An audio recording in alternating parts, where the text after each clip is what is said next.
Exist में आती है, लेकिन वो जो नई चीजें एग्जिस्ट में आपके सिद्धांत के द्वारा आ रही हैं वो कोई शाश्वत सत्य नहीं होती है, एब्सोल्यूट ट्रुथ नहीं बन जाती है वो, और वो हमेशा रिलेटिव होती है। Relative in the context of space, time and circumstances. समय, तथ्य और परिस्थितियों के अनुसार शोध लगातार बदलता रहता है।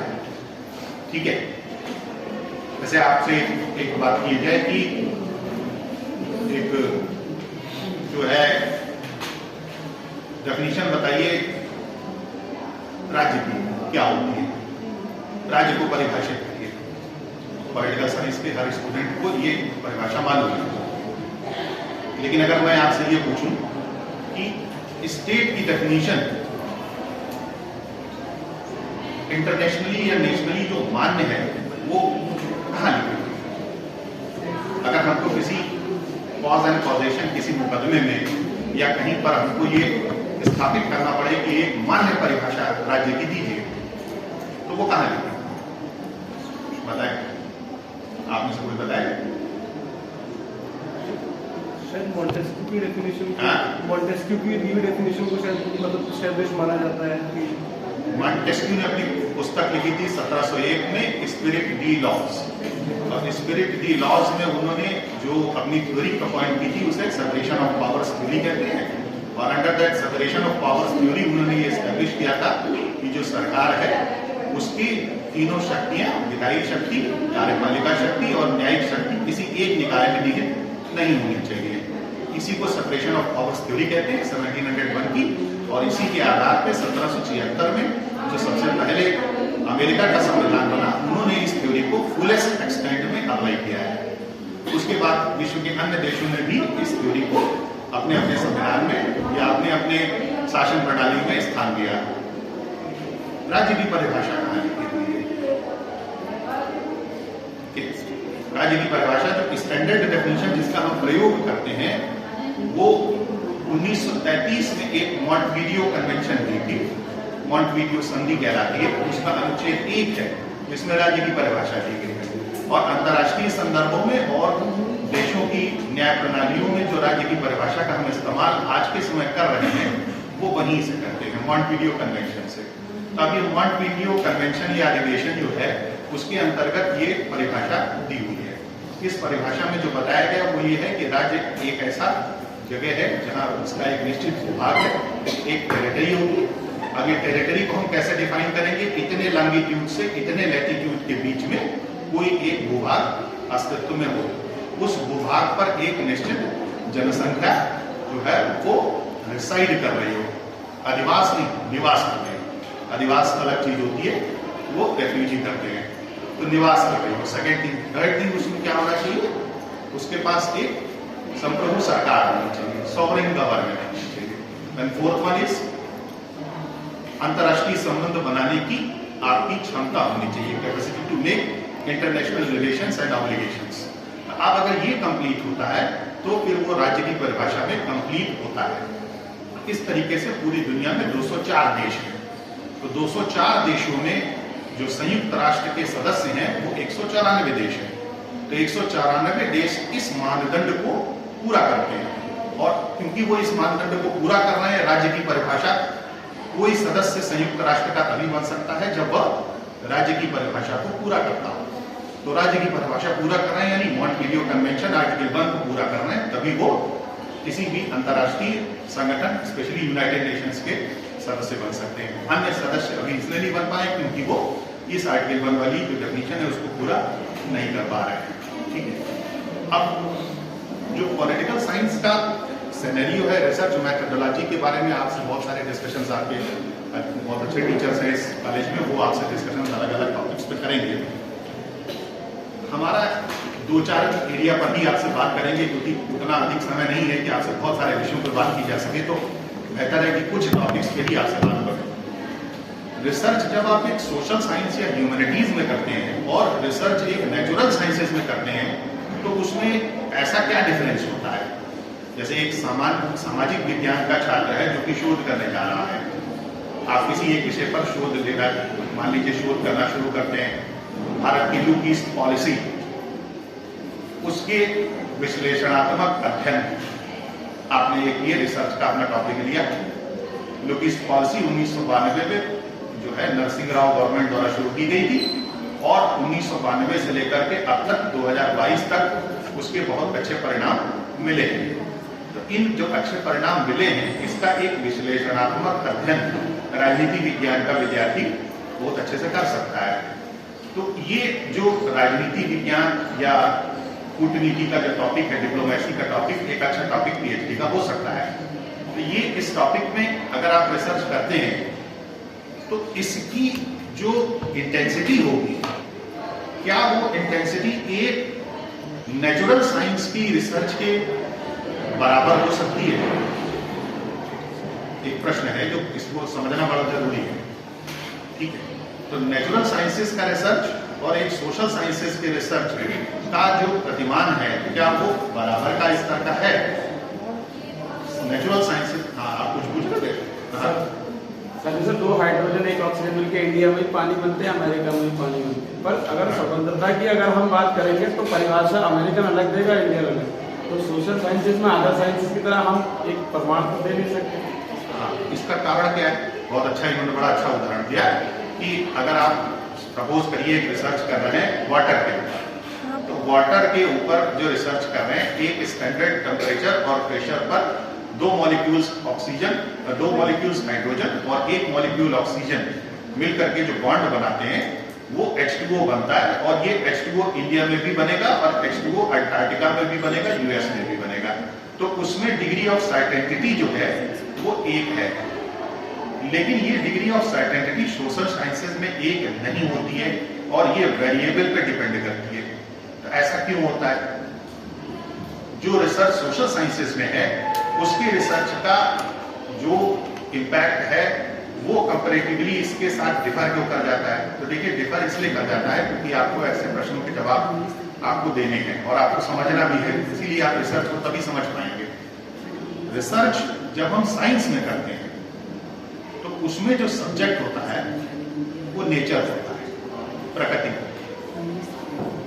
और प्रकृति किसी बिहेवियर पे डिपेंड नहीं करती है।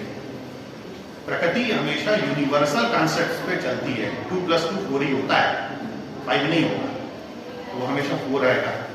ग्रेविटी यहाँ पर भी काम करेगी, बरेली कॉलेज में भी, और ग्रेविटी जो है वो त्रिवेणीनाथ मंदिर पे भी काम करेगी। एक यही सिद्धांत होगा, 9.8 वही होगा हर जगह। टेम्परेचर जो इधर है वही same standard temperature, pressure, formation बाहर रहेगा। तो ये है फॉर्मेशन है। नेचुरल साइंसेज में जो सब्जेक्ट होता है वो नेचर होता है, और नेचर जो होता है वो वेरिएबिलिटी का परसेंटेज उसमें बहुत कम होता है। सोशल साइंस के ह्यूमैनिटीज में जो वेरिएबल होता है वो ह्यूमन होता है। ह्यूमन के ही किसी एक एस्पेक्ट पर आप अपना शोध कार्य कर रहे हैं। मनुष्य के राजनीतिक संव्यवहार के ऊपर राजनीति विज्ञान में शोध होता है। मनुष्य के आर्थिक क्रियाकलापों के ऊपर जो शोध होता है वो इकोनॉमिक्स में होता है। मनुष्य के ह्यूमन बिहेवियर के ऊपर जो रिसर्च होती है वो साइकोलॉजी में होती है। सामाजिक व्यवहार जो कलेक्टिव इम्पैक्ट होता है उस पर जब रिसर्च होती है तो वो सोशोलॉजी में होती है। यानी आपका जो सब्जेक्ट होता है सोशल साइंसेस का या ह्यूमैनिटीज का, वो सब्जेक्ट जो है वो ह्यूमन है। और क्योंकि ह्यूमन जो है वो बिहेवियर है, आप ऐसा कोई एक फॉर्मेशन नहीं बता सकते हैं कि हमेशा एक ही रहेगा। वो डिपेंड करेगा उसके थॉट प्रोसेस, ब्रेन में उसके क्या चल रहा है और वो उसके अनुसार अपने अलग अलग जो है समय पे अलग अलग प्रतिक्रिया देगा। तो अलग अलग प्रतिक्रिया देने की वजह से, इस वेरिएबिलिटी की वजह से जो डिग्री ऑफ सर्टेनिटी शोध की सोशल साइंसेज में होती है उसको उस परिमाण पर आप नहीं ले जा सकते हैं जिस परिमाण पर नेचुरल साइंस या साइंसेज का होता है। सेकेंड थिंग इसमें क्या होता है, जो लैब होती है सोशल साइंस की वो समाज है, सोसाइटी। और यहाँ पर जो नेचुरल साइंसेज है उसमें जो लैब होती है प्रयोगशाला लेबोरेटरी है। तो लेबोरेटरी में जो रिसर्च हो रही है उसमें जो आप टेस्टिंग कर रहे हैं और उस टेस्टिंग को कर करके आप जो है फाइनलिटी अपना वो दे रहे हैं, तो वहां पर जो फॉर्मेशन आ रही है वो डिफरेंट होती है। अब ये जो डिग्री ऑफ सर्टेनिटी है इसका अंतर को हम कैसे कम कर सकते हैं, क्योंकि नेचुरल साइंसेस एडवांटेज है सोशल साइंस के कंपैरिजन में। अगर आप रिसर्च के इस फैक्टर को देखिए तो इस फैक्टर की बात कर रहा हूं मैं विशेष संदर्भ में, इसकी प्रतिशतता को हम कैसे और बेहतर कर सकते हैं सोशल साइंस की शोध को और नेचुरल साइंसेस के जैसा बना पाए। तो देखिए इसके लिए हमेशा प्रयास ये होना चाहिए कि अगर शोध इंपेरिकल रिसर्च पे हो रही है तो आंकड़ों में निश्चितता और आंकड़ों के विश्लेषण पर व्यस्त टूल्स का इस्तेमाल करिए। जैसा अभी मैडम बता रहे थे आपको, Venn diagram, pie diagram, histogram, statistical tools, SPS, इन सब का इस्तेमाल करके आप जो है आंकड़ों का सही विश्लेषण करिए तो सही निष्कर्ष पे आप पहुंचेंगे। अगर आप इंपीरिकल डाटाबेस रिसर्च कर रहे हैं तो, अगर आप डॉक्ट्रिनल मेथड की रिसर्च कर रहे हैं तो रिसर्च बेसिकली दो पार्ट्स में डिवाइड की जाती है। एक डॉक्ट्रिनल मेथड कहलाता है, दूसरा इंपीरिकल या नॉन डॉक्ट्रिनल मेथड कहलाता है। बाकी छोटे छोटे कई और भी उसके भाग हैं। अब जो डॉक्ट्रिनल मेथड का रिसर्च होता है उसमें फर्स्ट हैंड सोर्स, आप फर्स्ट हैंड सोर्स से रिसर्च करिए। जैसे आपसे बात किया था एक टॉपिक पे यूनाइटेड नेशंस का, तो अगर आप संयुक्त राष्ट्र संगठन में सुरक्षा परिषद में भारत की दावेदारी, इसके ऊपर आप रिसर्च करने जा रहे हैं, पॉलिटिकल साइंस में रिसर्च करना चाहते हैं, तो भारत में हर व्यक्ति से अगर आप पूछेंगे तो वो यही कहेगा कि भारत को संयुक्त राष्ट्र सुरक्षा परिषद की स्थायी सदस्यता मिलनी चाहिए। ठीक है भाई, आप तो यही बोलेंगे, लेकिन मैं बोलूंगा नहीं। और उसके कारण है, तो कभी भी जब भी आप रिसर्च करें आलोचनात्मक या क्रिटिकल एनालिसिस करते हुए रिसर्च करें। हमेशा सिर्फ पॉजिटिव साइड ही मत देखिए, उसके दूसरे सिक्के का दूसरा पहलू भी है, जरा उसको भी तो देख लो। हर चीज का निर्णय दोनों पक्ष को देखने के पश्चात होता है, दूसरी पक्ष को भी सुन लो। तो हमेशा भारत में जब भी बात की जाती है भारत को स्थायी सदस्यता सुरक्षा परिषद की दे दी जाए और ये देना बहुत जरूरी है, नहीं देंगे तो दुनिया खत्म हो जाएगी। यही सब बात होती है। अब हम आपको 4 पॉइंट गिनाते हैं क्यों नहीं मिलेगी। पॉइंट नंबर 1, भारत की स्थायी सदस्यता भारत को किस वजह से नहीं मिलेगी, क्योंकि एशिया में एक दूसरा देश है जो संयुक्त राष्ट्र की वित्तीय दायित्वों का 24% पैसा देता है और वो संयुक्त राष्ट्र का सर्वाधिक वित्तीय जो भार है उसका वहन कर रहा है। उसका देश का नाम है जापान।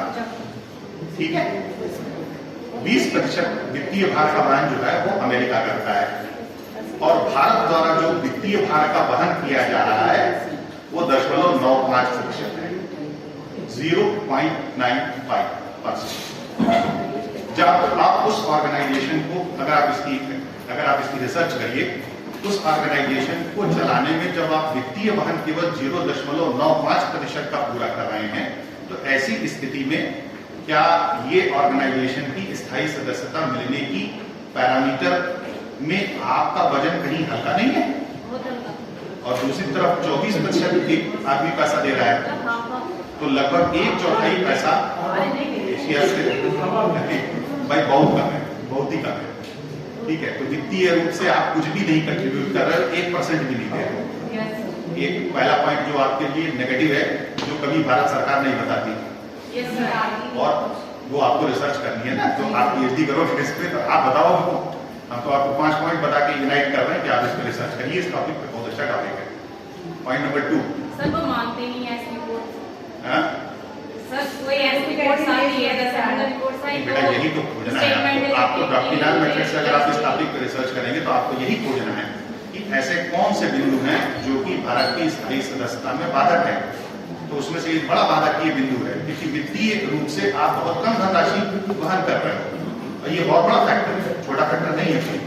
दूसरी चीज, संयुक्त राष्ट्र में स्थायी सदस्यता सुरक्षा परिषद में, जो सुरक्षा परिषद के चैप्टर में दी गई है, उसके अंतर्गत उसमें ये लिखा हुआ है रीजनल इनबैलेंसिंग नहीं होनी चाहिए, यानी रीजनल बैलेंसिंग का विशेष ध्यान रखा जाएगा जो भी इसमें सदस्य बनेंगे। तो जब रीजनल बैलेंसिंग की बात आएगी तो हर महाद्वीप से एक देश को चुना जाएगा, और जो विश्व के जो प्रमुख देश हैं जिन्होंने स्थायी सदस्यता देने के लिए अपनी सहमति सर्वाधिक भरी है, वो है जर्मनी और जापान के लिए।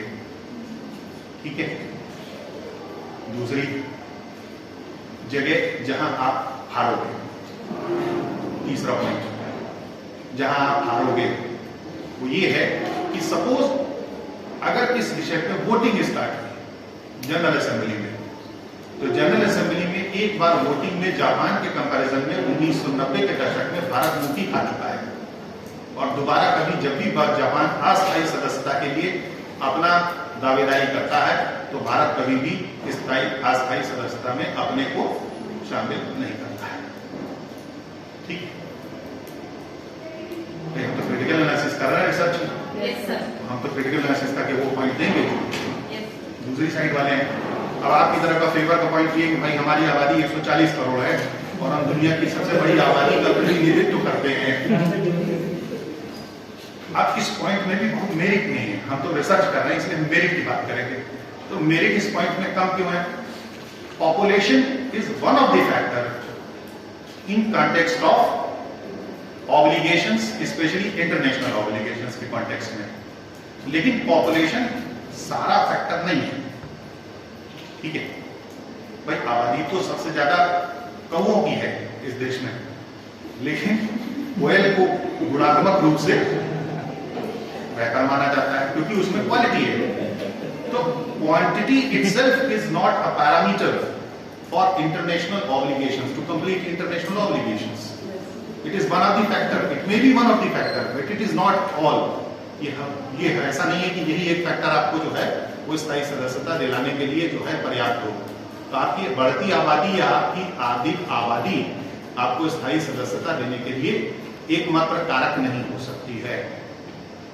नेक्स्ट पॉइंट इसमें है इंटरनेशनल ऑब्लिगेशंस या इंटरनेशनल जो है दायित्वों को पूरा करने की क्षमता, जो राज्य की परिभाषा में चौथा पॉइंट है, उसके अंतर्गत अगर आप इसमें कंपैरिजन करिए तो उसमें भी आप कंपैरेटिवली लेस पड़ जाएगा।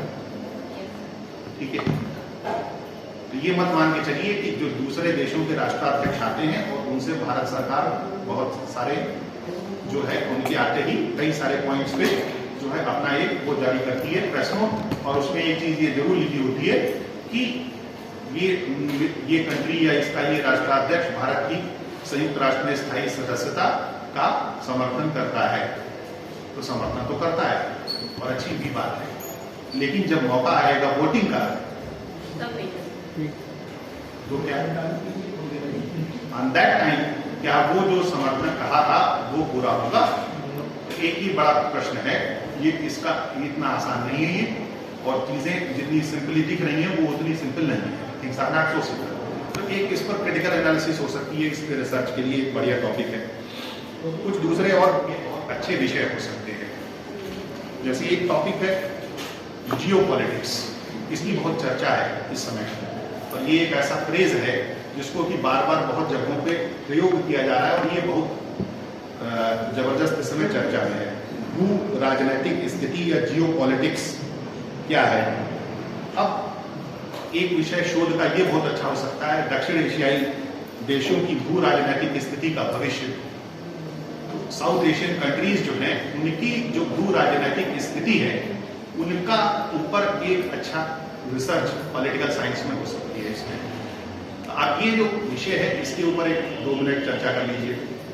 देखिए, भू राजनीतिक स्थिति जो साउथ एशियन कंट्रीज है उनकी डिफरेंस बाकी दूसरे देशों के कंपैरिजन में क्यों है?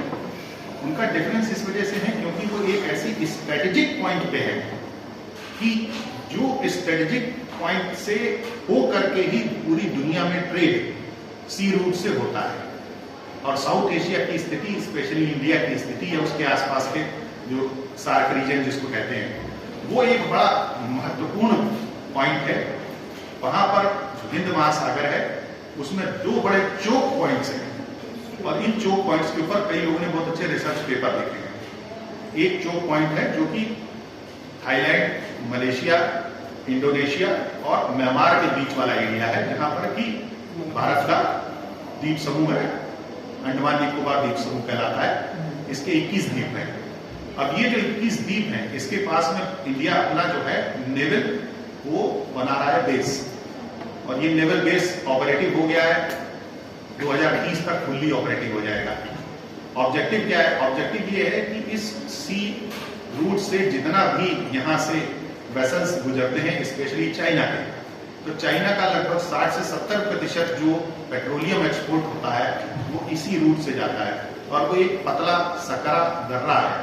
अगर उसके दोनों तरफ नेवी डिप्लॉय कर दी जाए और इस रूट को चोक कर दिया जाए तो 60-70% पेट्रोल चाइना पहुंचना बंद हो जाएगा। और करना कुछ नहीं है, सिर्फ थोड़े से आपको वॉरशिप्स खड़े करने पड़ेंगे, रास्ता बंद हो जाएगा।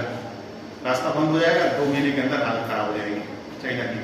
तो उसको चाइना को स्ट्रेटेजिकली घेरने के लिए जो है इंडिया की ये स्ट्रेटजी है, और ये एक स्ट्रेटजी काम कर रही है जियो पॉलिटिक्स की। तो अभी जब बहुत ज्यादा झगड़ा बढ़ गया था 2020 में इंडिया और चाइना का, तो आपने देखा होगा कि बहुत सारी रिपोर्ट्स में ये आया था कि इंडिया ने अपने कई सारे वॉरशिप्स जो हैं उसी चोक पॉइंट के पास खड़े कर दिए हैं। तो खड़े करने का मतलब तुम्हें चेतावनी दे रहे हैं कि आप जो है अगर ज्यादा आर्मी डिप्लॉय करेंगे हिमालयन रीजन में तो इस पॉइंट को चोक कर देंगे और आप खोल नहीं पाओगे जल्दी, 1 साल के लिए बंद कर देंगे इसको। ठीक है, ये एक तरीका होता है अपनी बात को मनवाने का। दीज आर दी भाई, ये बहुत सारे मैट्रिक्स हैं और भी दूसरे और तमाम कंट्रीज की जो गवर्नमेंट होती है उनके कॉन्टेक्स्ट में इंडिया की पॉलिसीज हैं। भारत सरकार कोई दूध का गुलाम मत समझिएगा। ये दुनिया के लगभग 40-45 देशों में सरकार बनवाती है, मेडागास्कर से लेकर के और अफ्रीका के जो है कॉन्टिनेंट में तमाम कंट्रीज हैं, उन गवर्नमेंट को स्पॉन्सर करती है सरकार ये, और उनको इकोनॉमिक मदद, सैन्य मदद, मालदीव से लेकर के तमाम कंट्रीज में, इन सारी कंट्रीज में गवर्नमेंट बिना गवर्नमेंट ऑफ इंडिया के अपनी कोई भी पॉलिसी को इम्प्लीमेंट नहीं करती है। ये आपका एक रीजनल पावर है, एक बड़ी रीजनल पावर है इंडिया, तो उसकी कई सारे एडवांटेजेस हैं एसेट्स में। तो इसके ऊपर एक आप रिसर्च कर सकते हैं कि क्या इंडिया की जियो पॉलिटिक्स जो है उसको कौन कौन से फैक्टर्स अफेक्ट करते हैं, और साउथ एशिया में इंडिया का जो बढ़ता हुआ दबदबा है इसका जो बड़ा कारण क्या है।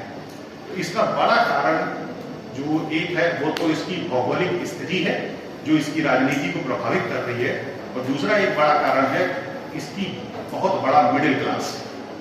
ये जो मिडिल क्लास है ये बहुत बड़ा कंज्यूमर मार्केट है, और पूरी दुनिया की सारी कंपनीज को अपना ट्रेड यहाँ आके करना है।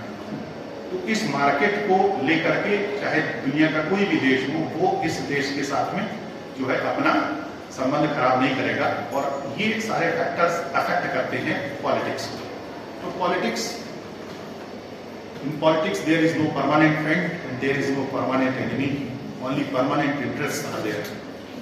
हमेशा आपके जो हित है वही आपकी राजनीति की दिशा को तय करेंगे, और कोई स्थायी मित्र या शत्रु इसमें नहीं होता है।